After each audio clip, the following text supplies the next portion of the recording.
Hey guys, Madhu here. So, మనకి ఇక్కడ డెస్క్టాప్లో చూస్తున్నాం కదా. సో దీన్ని అంటారు విండోస్ 7 ఆపరేటింగ్ సిస్టమ్ అని. మీరు ఎలా ఆపరేటింగ్ సిస్టమ్ని డిఫరెంటైజ్ చేయొచ్చు అంటే చూసారా, మీకు ఇక్కడ విండోస్ 7లో ఈ ఐకాన్ మీకు కనబడుతుంది అన్నమాట. అలాగే విండోస్ ఎక్స్పీ ఐకాన్లో గ్రీన్ కలర్ వచ్చి స్టార్ట్ అనేది కనబడుతుంది. అలాగే విండోస్ 8లో మీకు ఐకాన్ అనేది ఉండదు, డైరెక్ట్గా అప్లికేషన్స్ అనేది ఓపెన్ అవుతుంది అన్నమాట. సో ఇక్కడ మనం స్టార్టింగ్ చూసుకున్నట్టయితే ఇక్కడ ఇది వచ్చి స్టార్ట్ మెనూ చూసారా, ఇక్కడ ఇది క్లిక్ చేసిన వెంటనే ఇలా ఓపెన్ అవుతుంది. ఇక్కడ ఆల్ ప్రోగ్రామ్స్ క్లిక్ చేస్తే మనం ఏవైతే సాఫ్ట్వేర్స్ మన కంప్యూటర్లో ఇన్స్టాల్ చేసుకున్నామో ఇక్కడ అవన్నీ కనబడతాయి అన్నమాట. అలాగే నెక్స్ట్ వీడియోలో మీకు ఎలా ఒక సాఫ్ట్వేర్ అనేది ఇన్స్టాల్ చేయాలో నేను మీకు చూపిస్తాను. ఓకే, నెక్స్ట్ ఇక్కడ కింద చూసారా, దీన్ని వచ్చి టాస్క్ బార్ అంటారు. సో ఈ టాస్క్ బార్లో మనకు వచ్చి ఏదైనా ఒక అప్లికేషన్ ఓపెన్ చేస్తే అవన్నీ ఇక్కడ అప్లికేషన్ కనబడతాయి అన్నమాట టాస్క్ బార్లో. అలాగే మీకు స్టార్ట్ బటన్, అలాగే మీకు టైం, మీకు ఒకవేళ నెట్ ఉంటే నెట్ కనెక్షన్ కూడా, అలాగే మీకు సౌండ్ స్పీకర్స్ ఉంటే స్పీకర్ సౌండ్ కూడా చూపిస్తుంది. అలాగే మీకు ఒకవేళ ఏదన్నా కంప్యూటర్లో ఇష్యూస్ ఉంటే ఇక్కడ ఫ్లాగ్ సింబల్ ఉంది చూసారా, ఈ ఫ్లాగ్ సింబల్లో మీకు ఇష్యూస్ అనేది చూపించడం జరుగుతుందన్నమాట. అలాగే ఇక్కడ చూసారా trickslearning.com అని చూసారా, దీన్ని వాల్ పేపర్ అంటారు లేదా డెస్క్టాప్ వాల్ పేపర్ అని కూడా అనొచ్చు. అలాగే ఇక్కడ చూసారా వర్క్, గూగుల్ క్రోమ్, మొబిజిని, కంప్యూటర్ నెట్వర్క్, ఇవన్నీ షార్ట్ కట్స్ అంటారు లేదా డెస్క్టాప్ షార్ట్ కట్స్ అని కూడా అంటారన్నమాట. సో ఈ షార్ట్ కట్ యూజ్ చేసుకోవడం వల్ల మనం ఈజీగా ఒక అప్లికేషన్ అనేది వెళ్ళొచ్చు అన్నమాట.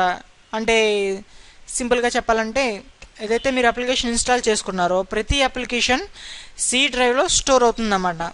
సో మీరు ఏదైనా ఒక అప్లికేషన్ కావాలంటే సిలోకి వెళ్ళి లేదా ఆల్ ప్రోగ్రామ్స్లో స్టార్ట్లోకి వెళ్ళి ఎక్కడుంది అప్లికేషన్ అనేది చూసుకునే అవసరం లేదు. డైరెక్ట్గా మీరు షార్ట్ కట్ అనేది డెస్క్టాప్లో పెట్టుకుంటే సింగిల్ క్లిక్లో మీరు ఆ అప్లికేషన్ని ఓపెన్ చేయొచ్చు అన్నమాట. అలాగే ఇక్కడ చూసుకుంటే మై కంప్యూటర్, ప్రతి సిస్టమ్కి మై కంప్యూటర్ అనేది ఆప్షన్ ఉంటుంది. ఒకవేళ మీకు మై కంప్యూటర్ అనే ఆప్షన్ డెస్క్టాప్లో కనబడకపోతే చూసారా, ఇక్కడ రైట్ క్లిక్ చేస్తే పర్సనలైజ్ అని ఉంది కదా, పర్సనలైజ్ దీని మీద ఒకసారి క్లిక్ చేద్దాం. ఇక్కడ చూసారా చేంజ్ డెస్క్టాప్